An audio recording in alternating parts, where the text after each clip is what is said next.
శ్రీ పరాభవనామ సంవత్సరం ప్రారంభమైంది. తెలుగువారి తొలి పండుగైన ఉగాదితో ఏడాది ప్రారంభమవుతుంది. ఈ ఉగాది పండుగ రోజున మనం ప్రతి ఏటా షడ్రుచుల ఉగాది పచ్చడి తింటాం. ఆధ్యాత్మికంగా, ఆరోగ్యపరంగా ఈ పచ్చడి ఇచ్చే సందేశం ఏంటి అనే విషయాలను తెలుసుకుందాం. ఈ సందర్భంగా ఏడాది ప్రతికూల ఫలితాలు ఉన్న రాసుల వారు ఎలాంటి పూజలు చేస్తే అనుకూల ఫలితాలు వస్తాయనే విషయాలను విశ్వనాథ ఆలయ అర్చకులతో మా కరెస్పాండెంట్ నరేష్ కుమార్ అందిస్తారు.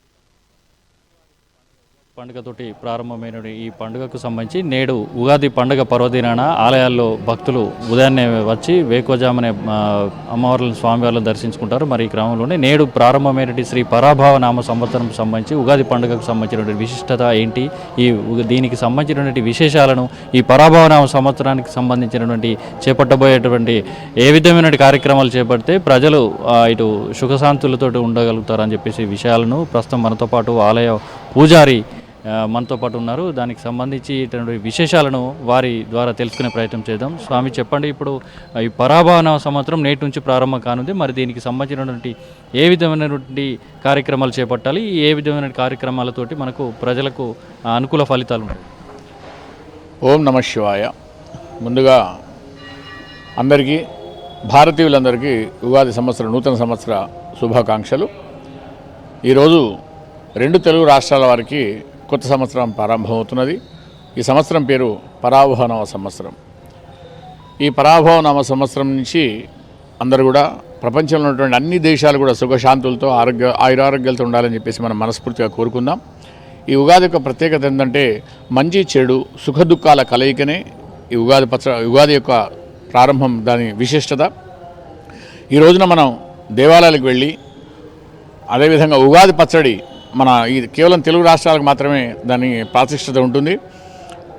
ఇటు తీపి, చేదు, పులుపు, కారం, ఉప్పు షడ్రుచులతో కలిసినటువంటి ఆ తీర్థాన్ని సేవించినట్టయితే మనం జరగబోయేటువంటి రోజుల్లో కష్టాలను, సుఖాలని, అదేవిధంగా దుఃఖాలని, బాధల్ని, మంచి చెడుని అన్నిటిని కూడా సమానంగా తీసుకొని మనం ముందుకు వెళ్ళాలని చెప్పేసి దీని ముఖ్య ఉద్దేశం.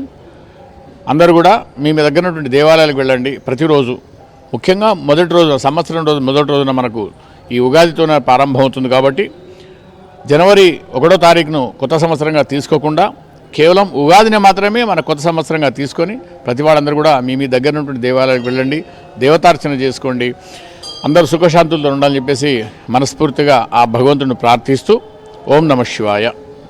స్వామి, మీరు చెప్పండి, దీనికి సంబంధించి ఇప్పుడు ఈ సంబంధించి ఉగాది షడ్రుచులతోటి ఉగాది పచ్చడి సేవిస్తారు. మరి దీని యొక్క విశిష్టత ఏంటి, ఈ షడ్రుచుల యొక్క ఫలితాలు ఏ విధంగా మనకు ప్రజలకు ఉండబోతుంది? అందరికీ కూడా నూతన ఉగాది పరాభవనామ సంవత్సర శుభాకాంక్షలు.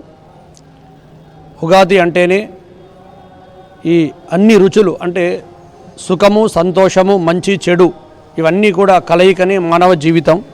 ఈ ఉగాది నాడు 5 రకాలైనటువంటి రుచులతోని మనము పదార్థాన్ని భగవంతుడికి నివేదన చేసి తీసుకోవడం జరుగుతుంది.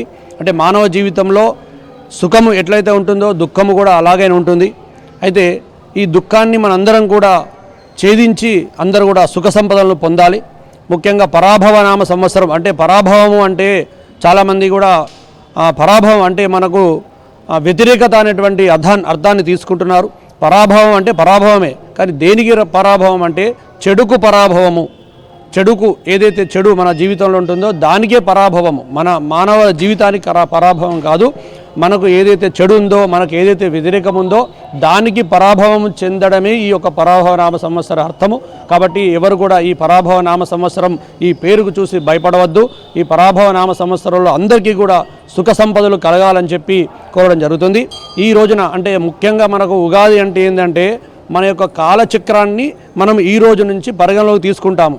ఏ విధంగా అయితే జనవరి నుంచి క్యాలెండర్, ఇంగ్లీష్ క్యాలెండర్ ఎట్లయితే ప్రారంభమవుతుందో ఈ ఉగాది నుంచి మనందరికీ కూడా మన యొక్క గ్రహస్థితులు, మనకు ఏ రాశికి ఏ గ్రహము ఎలా ఉంది, వారి యొక్క ఈ జీవన విధానం ఎట్లా ఉంటుంది అనేటువంటి తెలిపేదే ఈ ఉగాది. ప్రతి ఒక్క రాశికి ఒక రకమైనటువంటి ఆదాయం వ్యయం ఉంటుంది. ఆ ఆదాయ వ్యయాన్ని చూసుకొని మన యొక్క జీవితాన్ని కూడా, మన యొక్క నడవడిక ఉంటే చాలా మంచిగా ఉంటుంది. ఒక రాశికి ఈ సంవత్సరం ఆదాయం ఎక్కువ, ఒక రాశికి తక్కువ ఉంటుంది. దాన్ని పట్టుకొని కూడా మనము ప్రయాణం చేస్తే మనకు రాబోయేటువంటి విపత్తులను మనం కొంతవరకు దూరం చేసుకోవచ్చు. అదేవిధంగా శత్రుమిత్రత్వం కూడా మనకు ఈ యొక్క రాశి వాళ్ళకి సిద్ధాంతులు గణన చేసి చెప్పడం జరుగుతుంది. మేషరాశి మేషాది మీనరాశి వరకు ఏ రాశి వారికి ఆదాయం ఎంత, వ్యయం ఎంత, వారికి శత్రువులు ఎంతమంది, మిత్రులు ఎంతమంది అనేటువంటి మనకు తెలియజేయడం జరుగుతుంది. దాన్ని పట్టుకొని కూడా మనము జీవన విధానాన్ని గడిపితే మనకు కష్టాలన్నీ కూడా దూరం అయ్యే అవకాశం ఉంటుంది.